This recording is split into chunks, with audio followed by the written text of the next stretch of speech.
Hi, this is Frid from The Joy of Syntax and English in Color. Yesterday I made a video in German and gave 2 study tips for German high school students. And my dear friend Victor watched it, but he is still at the beginning of his learning journey with German, and so he asked me to tell him what I said, and I told him, and he really liked it, and he thought that I should make an English version as well. So here it goes. There's one big piece of wisdom that we all know, and that is this: the subconscious mind doesn't understand no. And that's why we are supposed to, or we do well, if we surround ourselves with positive messages and correct language. So correct, I know, is a problematic idea. There are standard and non-standard ways of saying it, but I think we can all agree that when we learn a language, we make mistakes and we use incorrect, unidiomatic language that can sometimes lead to great misunderstandings and sometimes just show that we're totally non-native speakers. Anyway, it's a long story and it's a story for a different video or 10 or 20. But today I want to focus on 2 really useful tips that are connected with that. Actually, mainly one tip connected with this, and there is another piece of wisdom I want to share, and it is this. There is a secret or mysterious connection between our hands and our brain or our mind, and this is actually a connection that the language reveals.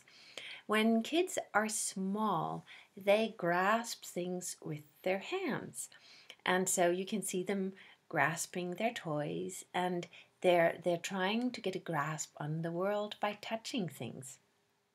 And later they try to we say that we get a grasp on concepts. So we can say, I didn't grasp that, or yes, I grasped that.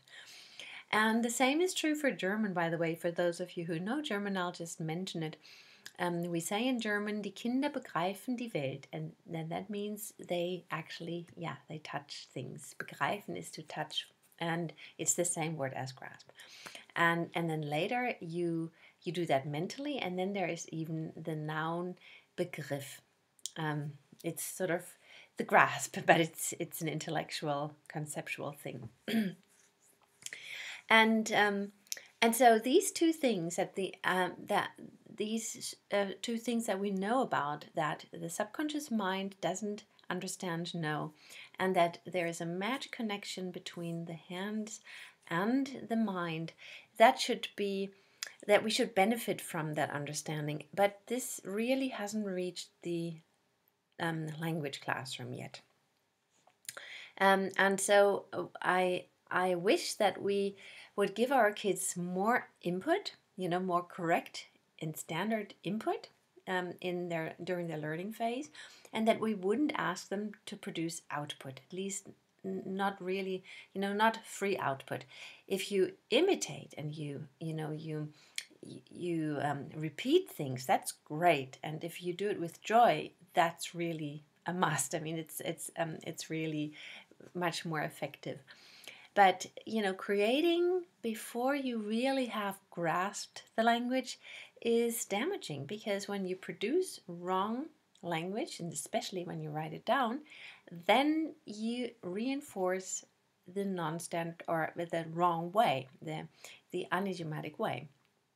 So I have the following tips.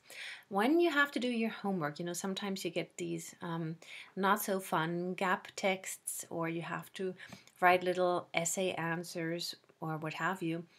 Do that on the computer and use the spell checker.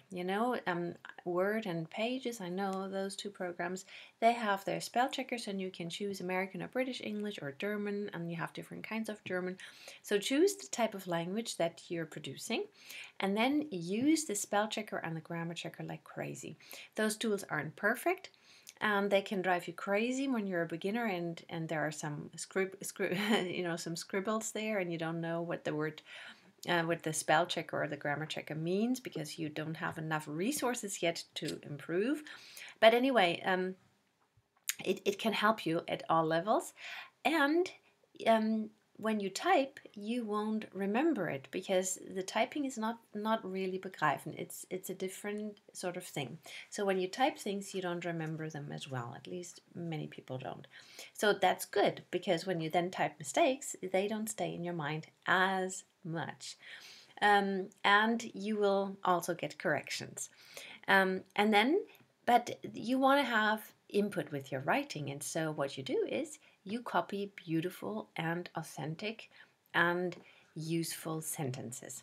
And you copy them from the unit in your book or from a novel or from a script in the movie. It's also a good idea to listen to a movie with subtitles, with English subtitles or German subtitles. If you watch a German movie, watch German subtitles, put the German subtitles on.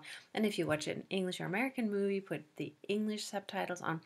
And then, put good passages on repeat and then copy out what people are saying, memorable things. Sometimes they're beautiful, or sometimes they're useful, or sometimes they're both, and then copy them out and try to really cultivate your personal handwriting style, and do it with joy, and don't do it too much at one time. A sentence a day is so much better. A sentence a day copied with love is so much better than a whole page copied absent-mindedly. So those are my 2 tips. When you do homework, type that and use the spell checker and the grammar checker like crazy, and don't spend too much time on it. and then and then take some time to copy with joy. Okay, try it out, and if you have any questions, don't hesitate to contact me. Have a lovely day, and I'll see you in the next video. Bye bye.